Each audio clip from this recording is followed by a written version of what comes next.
Prólogo, el amante de las vibraciones. Manuel tenía un amorío. No era con una persona, ni con un ideal. Era una relación puramente física, táctil y, sobre todo, vibratoria. Desde que tenía uso de razón, sentía una atracción irrefrenable por los capós de los vehículos.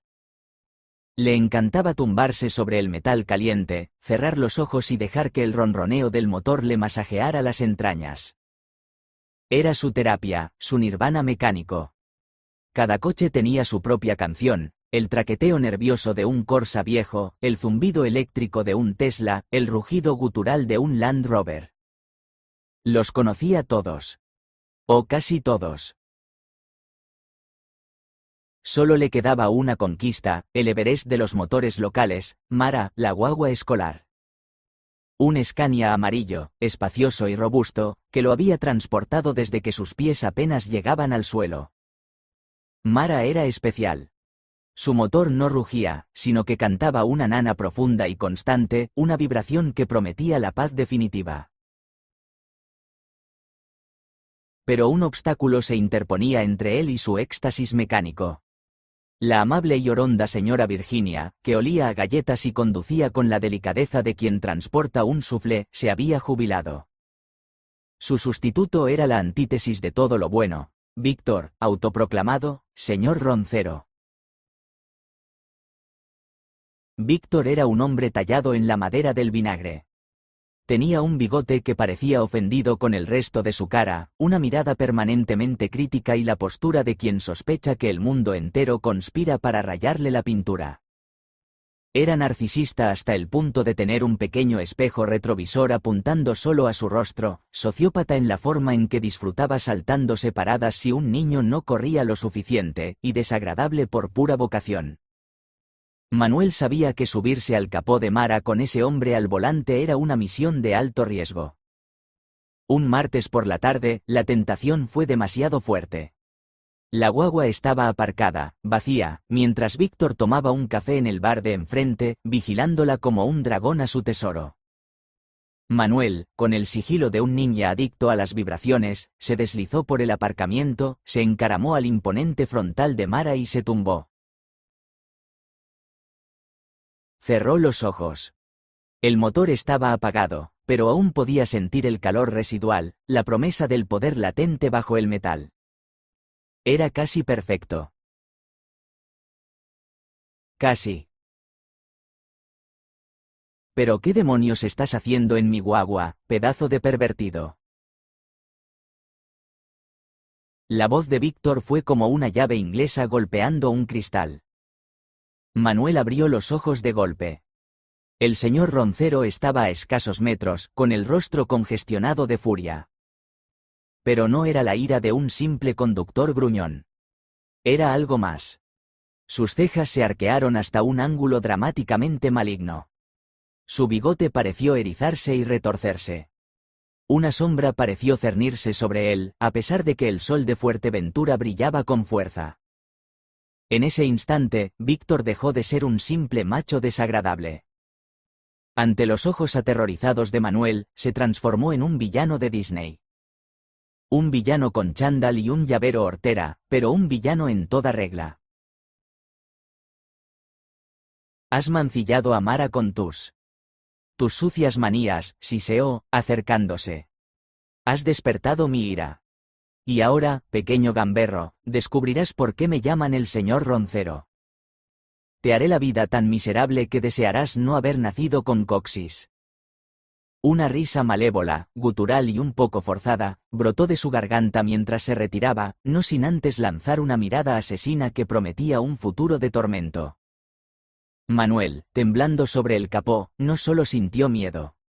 Sintió que había declarado la guerra. Y sabía que no podía luchar solo. Acto primero, el ejército más raro del mundo. La venganza del señor Roncero fue inmediata y cruelmente creativa. Pinchazos misteriosos en la bicicleta de Manuel. Tareas escolares que desaparecían de su mochila justo antes de entregarlas. Un chorro de agua del limpiaparabrisas, accidental, cada vez que pasaba cerca de la guagua. Víctor era un genio del mal a pequeña escala. Manuel supo que necesitaba aliados. Y recurrió a aquellos en quienes más confiaba.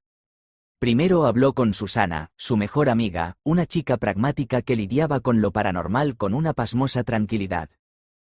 Así que el nuevo conductor de la guagua es un supervillano y quieres reclutar a un ejército de animales e inflables para detenerlo, dijo Susana, mientras masticaba un chicle. Vale. Pero me pido dirigir a los gorilas. Su siguiente parada fue el zoológico. Manuel siempre había tenido una conexión especial con los animales. Se acercó al recinto de las osas panda, dos hembras majestuosas llamadas Mei y Ling.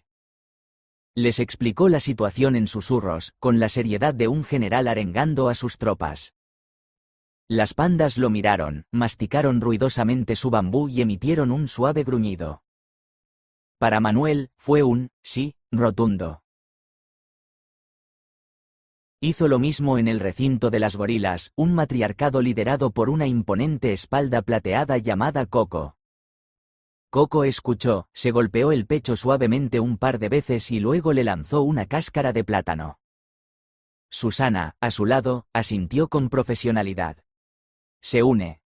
La cáscara de plátano es su forma de firmar el contrato. El siguiente reclutamiento fue en su propia habitación. Manuel tenía una colección de flotadores y muñecos inflables. Sus favoritos eran dos osas panda de plástico a tamaño real, a las que llamaba Pandi y Pandita. Se sentó frente a ellas y les expuso el plan de batalla. El ligero silbido del aire escapando de una de las válvulas fue, para él, un voto de lealtad incondicional. Finalmente, quedaba la pieza clave, Mara. Una noche, Manuel se escapó de casa y se acercó a la guagua, aparcada en su cochera. Apoyó la mano en su frío capó. Mara, susurró. Sé que estás ahí. Sé que no te gusta lo que Víctor te obliga a hacer. Él no te aprecia. Solo te ve como un objeto. Yo siento tu vibración. Únete a nosotros. Lucha. Como respuesta, los faros de la guagua parpadearon 2 veces. Lento, deliberado. Un sí inequívoco en código de luces. El corazón de Mara, su motor Scania, también quería venganza. El ejército estaba completo. Era absurdo, era ridículo, pero era suyo. Acto segundo, el contraataque del roncero. La primera ofensiva del Comando Manuel fue sutil. Al día siguiente, cuando Víctor fue a arrancar la guagua, esta no respondió. Las luces parpadeaban erráticamente, la radio se encendía y apagaba sola sintonizando canciones de reggaetón antiguo, y el motor emitía unos tosidos lastimeros.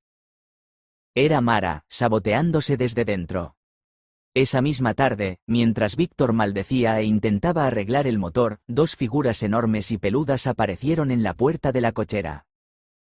Eran Mei y Ling, las osas panda, que habían escapado del zoo. Se sentaron en la entrada, bloqueando la salida, y empezaron a masticar ruidosa y acusadoramente un neumático de repuesto. Víctor palideció. Pero entonces, una sonrisa torcida se dibujó en su rostro. ¿Creías que era tan simple, niño? Gritó al aire, sabiendo que Manuel estaría observando desde algún lugar. El señor Roncero nunca está solo. De las sombras de la cochera emergieron sus aliados. Y no eran lo que Manuel esperaba. No eran otros conductores ni matones. Eran gnomos de jardín. Decenas de ellos. Pero no eran de cerámica. Se movían. Sus barbas de yeso se movían, sus ojos pintados brillaban con una luz roja y malévola, y sus sonrisas petrificadas eran terroríficas. Armados con pequeñas picas y palas afiladas, rodearon a las desconcertadas osas panda.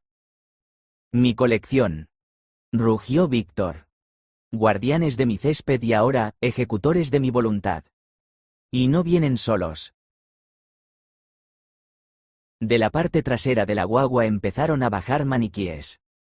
Maniquíes de escaparate, de todas las formas y tamaños, moviéndose con una rigidez espeluznante. Algunos no tenían cabeza, otros no tenían brazos, pero todos avanzaban con un propósito asesino. Los descartes del centro comercial. Me los dieron gratis. Se jactó Víctor. Un ejército leal y que no necesita salario. La situación había escalado de una disputa de barrio a una batalla de pesadilla surrealista. Acto tercero, la batalla por el asfalto. La confrontación final tuvo lugar en el aparcamiento desierto del zoológico a medianoche. Por un lado, el ejército de Víctor, una legión de gnomos de jardín homicidas y un batallón de maniquíes sin alma.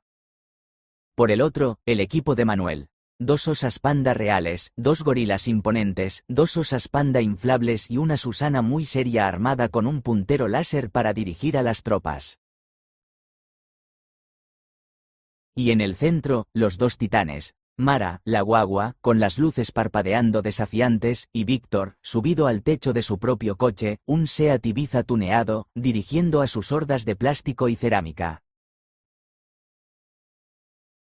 Este es tu fin, mocoso de las vibraciones. Gritó Víctor. Nunca volverás a usar a Mara para tus recados malvados. Respondió Manuel desde la seguridad de la espalda de Coco, la gorila.